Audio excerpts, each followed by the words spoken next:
Ayan nga guys, for today's videos guys, sinamahan ko po ang aking pamangkin guys, mag-a-attend ng orientation niya dahil po siya ay nag-a-apply ng trabaho guys. Ayan guys, sa ilalim po kami dyan sa mall, sa underground guys, dyan kami nagpipila guys. Kasi first time po siya dito, kaya sinamahan ko po muna siya.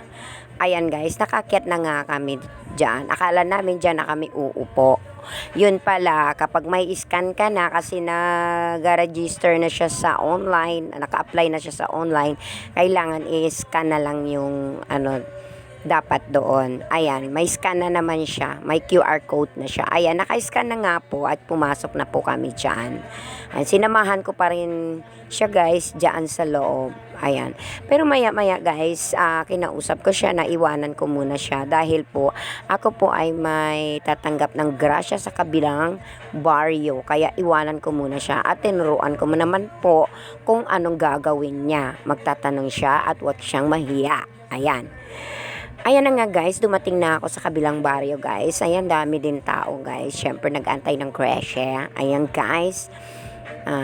Habang siya po ay nandoon, mag-isa lang. Ayan. Eto na nga guys, tumawag siya sa akin. Sabi niya tapos na daw po siya mag-orient. So requirements na lang daw po ayusin. So ayusin na lang namin yung requirements guys.